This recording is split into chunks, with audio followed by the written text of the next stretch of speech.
All y'all are married. How do y'all feel about the sequel to A Wife? Part 2, A Second Wife. Oh, chill. I was that the question you was going to ask beforehand? Because that... You like that transition? Yeah. You like that transition? Yeah. See, we getting good at this. The transitions are starting to slide, bro. Only you said that. Mo's like, I just got in this lane. Yeah, Mo's like, yo, I'm Leave good. Me out this conversation. Tunnel vision, baby. Right? Dang, bro. You see how he did us? He not married. He gonna throw us on the. But he gonna martyr us. Look, because right. Salute. So how do y'all feel about that? And have y'all had that conversation with your wife? It's halal.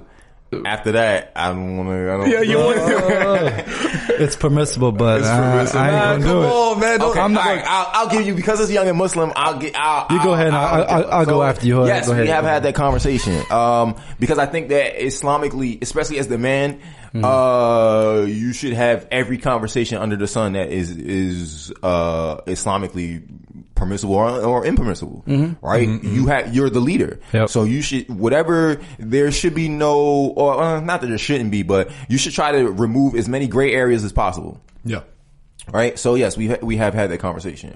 She comes from a much more, a culture that's much more agreeable to that concept. I'd had to get around my mama. Isn't that crazy, bro? You already know. Like, hey, mom, so this is my wife. What you mean? My what mama? Right? I'd have to get around her. I don't know how that's not possible.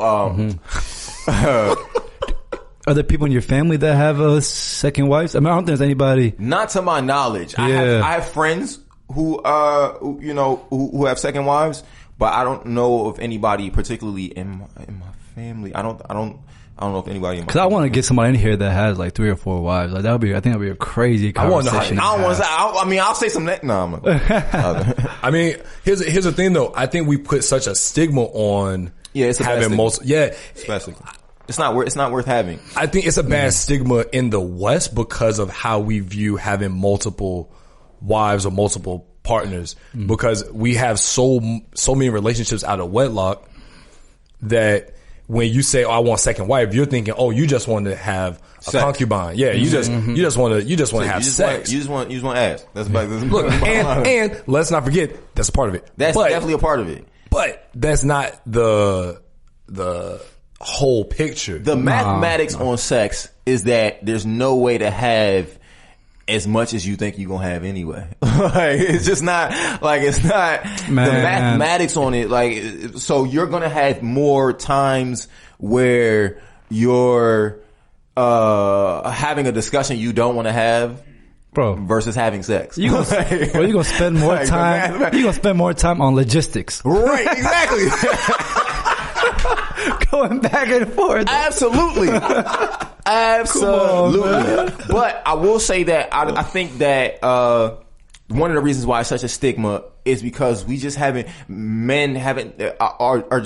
been whack.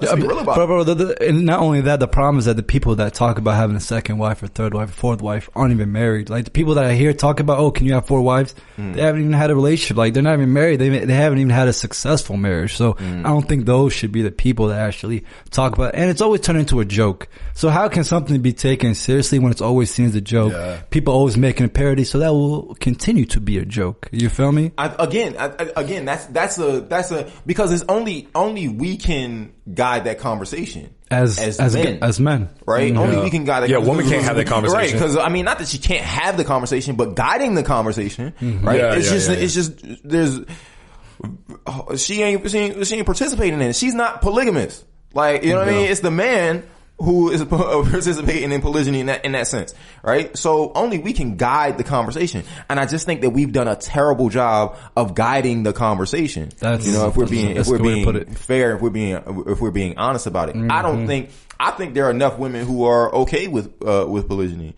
I just think that there aren't enough men who've step up to the plate, delivered it correctly.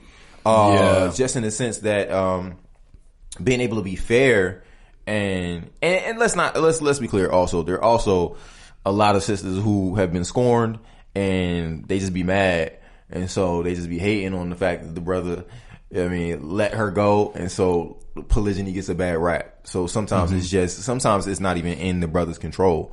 You know what I mean? There are times where it's just like, oh, you let me go. We should all hate polygyny at the same time. Like, you know what I mean? And so unfortunately negativity gets a louder, headline than the positivity.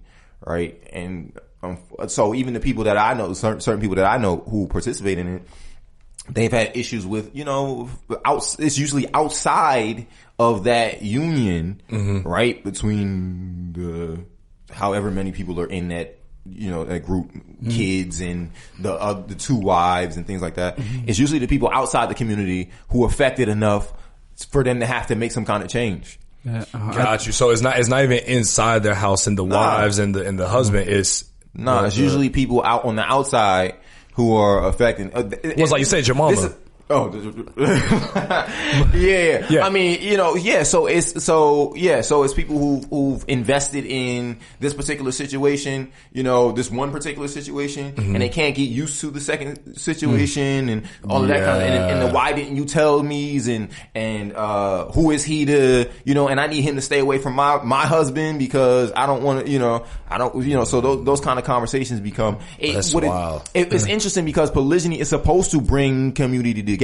Because if you look at, I was just about to say that because when people think about, okay, I'm gonna have a second wife, they think about a rich Saudi dude marrying like a smoking hot 25-year-old. You feel me? With their cars, driving around, keeping the old lady at home. You feel me? But that's not what it is. Like you said, the Prophet used to encourage his companions to marry the divorced woman first to keep the community together. They have kids to take care of. They need to be fed. So that was encouraged. Now it's like, let me show you how good looking my second or third wife is because I can. And people they think it's a financial thing. You feel me? I think you can have multiple wives and not even have a lot of money. You just have to be responsible, accountable, and you gotta be able to control your emotions too. Look, I got a hot take. I got a hot take. I might be wrong. Just saying that to the people. But I believe that a woman will eat and I'm metaphorically saying this, a woman will eat whatever is afforded on the plate. So if you give a woman a big old plate for paella, for example, she's expecting you to be able to fill that plate. Oh, correct. But if you say, because I see where you're going. Because one of my man said, he was like, look, as a man, you can only take so much out of your pocket to give, right? So if you're like, hey, I'm going to give you all of this, that's all you're going to be able to give. But if you take that and you section it off and be like, hey, look, I can give this much, I can give this much, and this is what I'm trying to do. I want 2 wives for so on and so forth.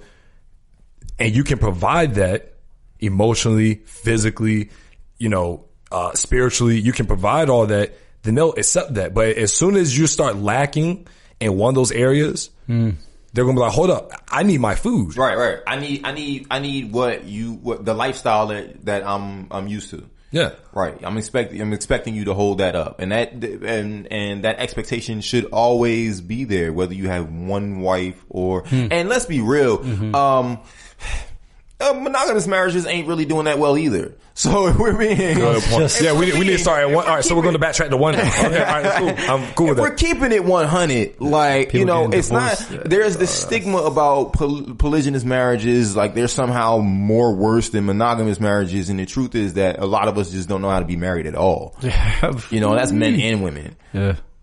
And so when you do start to find people who know how to be married, I think that the door should be more open for situations where you're at least having the conversation about polygyny and things like that. Because let's be real, there's a lot of women, like you're saying, there are a lot of women, widow women, there are a lot of divorced women. There are a lot of men who just don't make it home for whatever the case may be, death, prison, whatever it is, war. You know what I mean? There are a lot of men who just don't make it home. So the ability to kind of build family.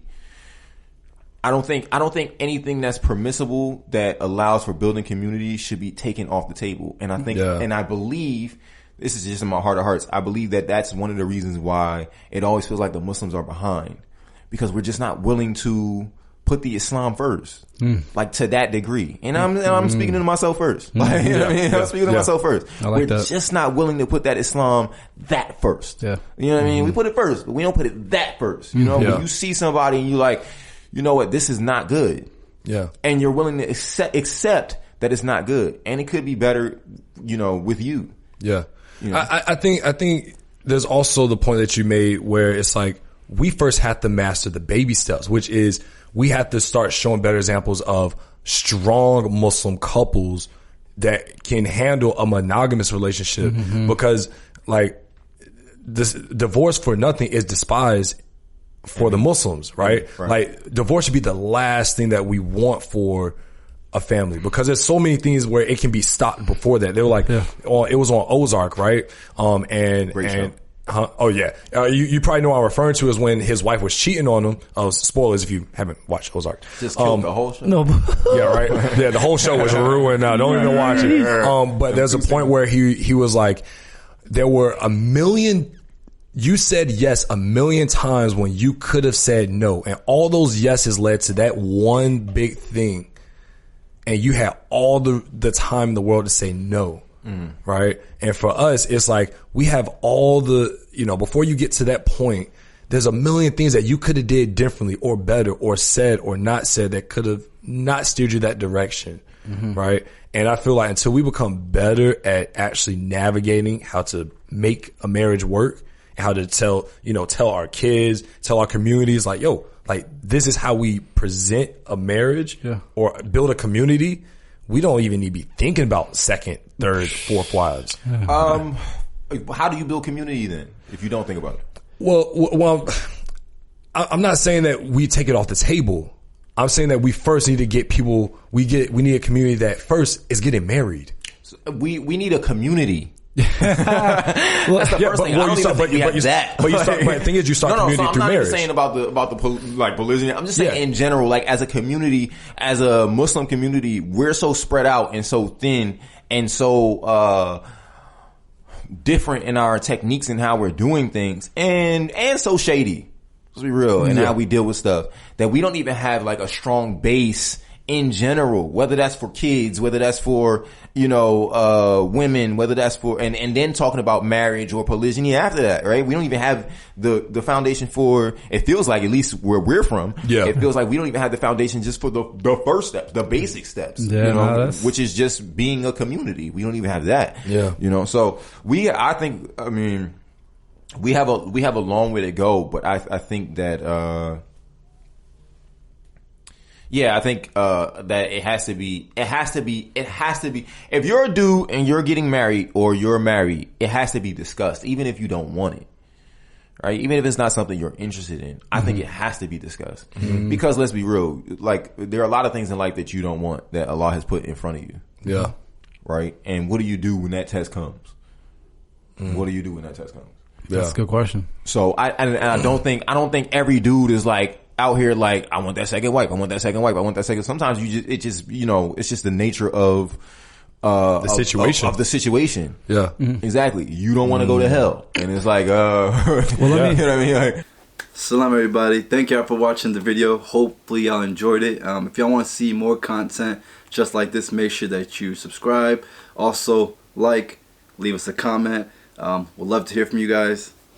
And more videos. More videos. Right here in the bottom.